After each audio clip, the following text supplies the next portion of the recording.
What's good, guys? Fantasy Joe back here, week 13, discussing our top waiver wire ads.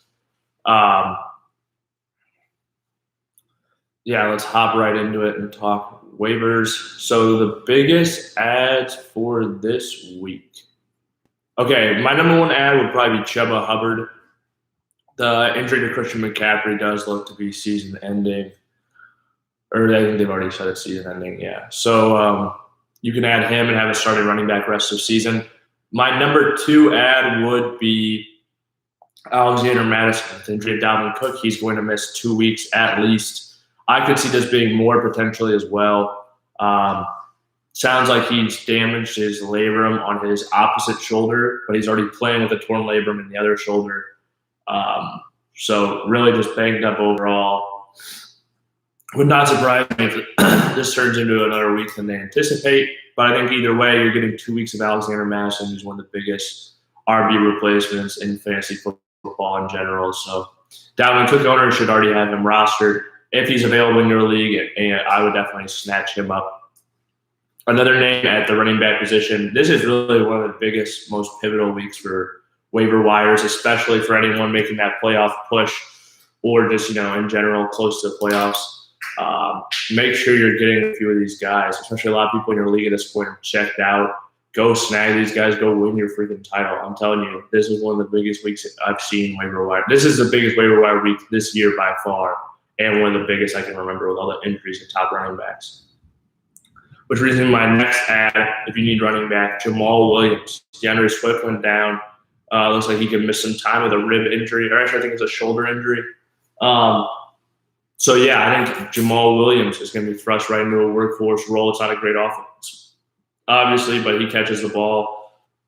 And he absorbs those DeAndre Swift targets, who is leading the league in receptions for running backs before he went down to injury. Jamal Williams is going to get a big chunk of that. That fits his skill set, as well as a bunch of that first and second down work. I could see him just getting a ton of volume and being extremely fantasy relevant. Let's talk some wide receiver names. A name I want to bring up. So my top waiver wire ad, the wide receiver position, is probably Kendrick Bourne or Van Jefferson. If Van Jefferson's still available in your leagues, I could talk about him for several weeks now. Even with Odell Beckham coming to town, Odell Beckham is hopefully going to fill that Robert Woods role for them. Van Jefferson is going to continue in that deep role that he's been in, continue to get targets deep down the field, be very valuable for fantasy. And if Odell doesn't take that next step to being the guy, Van Jefferson, I think, just keeps getting a bigger and bigger workload. Odell also did a hip pointer injury, so something to keep your eye on there with the increased opportunities for Van Jefferson. As I said, Van Jefferson and Kendrick Bourne, I think, are both worthwhile ads. A name I'll throw out there to keep an eye on, he is currently coming up to a bye, but Marquez Valdes-Scantling has looked dramatically better than he has any other season in his career, as well as getting a ton of target load. If you look at his targets last 2 weeks since Aaron Rodgers went back from that COVID injury, or not COVID injury, but from COVID, 10 targets 2 weeks ago, had a monster game. 9 targets this last week, had a solid game for fantasy, wasn't sinking you by any means. And, air yards is the biggest thing. He has been getting those deep shots down the field. Similar to Van Jefferson, I think he even, has a little bit more juice than Van Jefferson. I think him and, just a better offense with I would rather have Rodgers as my quarterback right now with all the injuries that Stafford is playing through. So I think keep an eye on Marquez Valdes-Scantling. If you have an open bench slot, just slide him down there. If you don't, I would add him next week before waivers run. It will definitely be week 14 guy I'll be talking a bunch about, because I think there will still be people who have leave him out there available in their waiver wires. Definitely keep an eye on him. Let's talk about some quarterback streamers for anybody that needs to stream a quarterback. If anyone in the stream has any questions, fire them down in the comment section. Let me know. I'm going to drop this guy. I'm going to drop that guy. I can help you out. Quarterback, if Hill is going to play, he's the biggest ad. He's a guy who you can add and can stream rest of season, honestly, even in bad matchups and stuff like that, because of the rushing ability that he brings to the table. So if you need a guy, I would add him. And then obviously Dan Arnold placed on injury reserve. He went down, so he is a cut. I know a lot of people are leaning on him, especially if you follow my channel. We've been playing him for several weeks in a row. A name to throw out if you want to add someone, I would say Cole Kmet has become more and more involved in that Chicago Bears offense. Justin Fields continues to deal with that rib injury. There's no guarantee he comes back to the field this week. So keep an eye on Cole Kmet as he's more involved with Andy Dalton's a starter. They can actually throw the ball a little bit. So that's a good thing for them. Another name, Foster Moreau. If Darren Waller misses this week, Foster Moreau could be in line for more targets against Washington. So he's a name to keep an eye on. Hunter Henry is available in leagues. Honestly, I don't even know if he should be. The way they utilize him down in that area of the field, sure, he hasn't caught a touchdown in each of the last 2 weeks, but if you watch the Patriots play, Mac Jones narrowly missed him on would have been a sure touchdown, 20-yard play last week.